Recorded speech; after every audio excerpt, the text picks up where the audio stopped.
So good evening everybody, and welcome to this update. So yesterday in the update I spoke about the fact that we would be trying to open up the church as quickly as possible. Well, through the meetings that we have been having with the PPC last night and the directives that have been given to us yesterday afternoon from the Cardinal, and having spoken to various priests, it's not going to be as quick as I certainly had wanted. I was dreaming of seeing you all on Tuesday at least, and having Monday as a day of cleaning.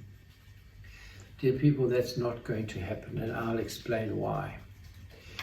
We've been made aware through the Cardinal that the person responsible for any spread of the virus in the parish is myself.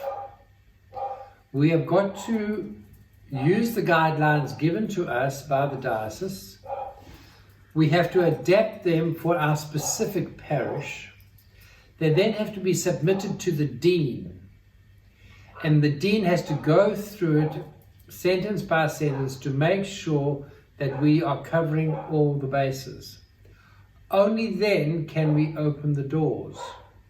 But that's not the only challenge. The other challenge is, as you well know, that we have to have a church that is well sanitized and you can keep your distance. And it's not as easy as you think, as we have discovered in the last 24 hours, because we are going to have teams to sanitize the church before Mass starts.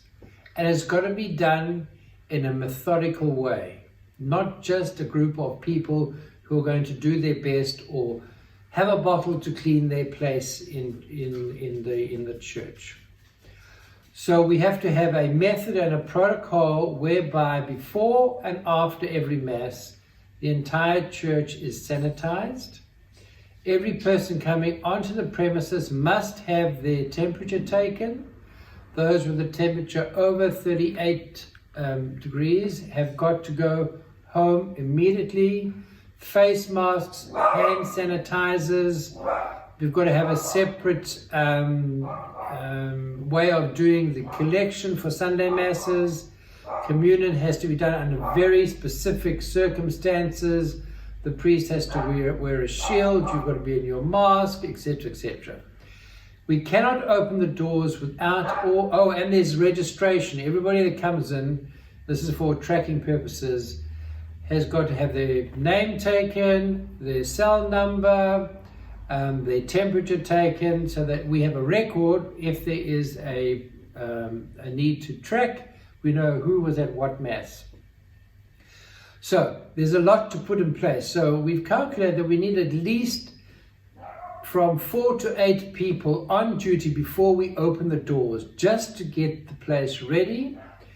Then we can have our Mass with no singing, etc. And afterwards, those people have got to resort out the premises, and then we can have the next Mass either the next day or at the next opportunity on a Sunday.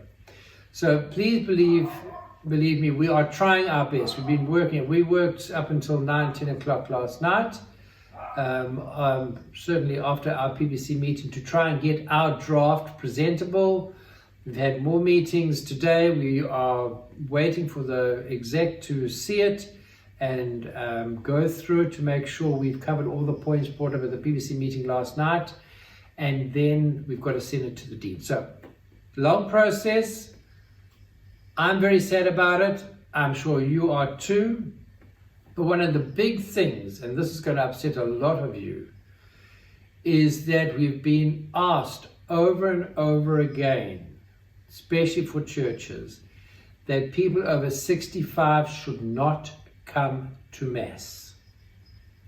Now I know this is not easy to hear, and I'm glad I'm just 5 years under. But it's very important. And today, in a conversation with the Chancellor, he reminded me that in Italy and in the United States, of all the groups of people who are dying of COVID-19, it is the priests. The average for priests dying of COVID is far higher than any other group in Italy and in America. So that's a sobering thought. PPC were very concerned and I was pushing, but I think I'm starting to see reality. Because if I get the COVID, I can infect a lot of people. So I've got to be very, very careful. I'm not so worried about the death thing because I'm hoping I'm going to go up and not down, but who knows? Anyway, so I'm sorry about this, but I think you know that Father David and I and the PPC are working very hard. We're not going to let you down. We're going to do whatever we can. And we will update you and let you know as soon as we know, as soon as we feel that we are doing the right thing for you as well as for us. So sorry about that, but it is now a legal thing. It's not just a spiritual thing that we can do on our own. The other thing, sorry, I'm looking at my notes, is that we are aware that people in business are suffering in the parish.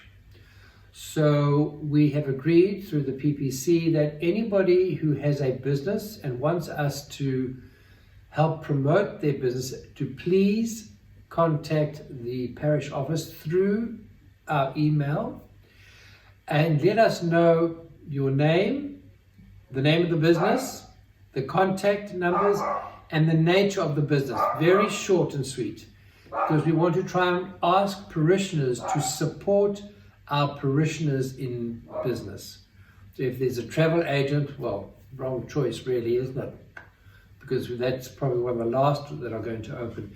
But people who are selling cleaning materials, linen and towels, who have got restaurants, who are bookkeepers, those kinds of things. If you have any business, let us know through Wendy. And we've got Jackie, who's going to look at that and compile an All Saints business directory so that we can try and support our own parishioners. Lastly, as you heard, the President has called for a day of prayer on Sunday. We are still working on the program. Pentecost Sunday, all celebrations, we'll be going ahead with that, but we are also going to be putting forward some kind of program for you for the day of prayer for the whole country. Okay? Sorry about the sad news, but we are stronger than this. We will get through it. We will do our best for you and for the parish. Okay? God bless. Keep us in your prayers. Chat soon. Bye for now.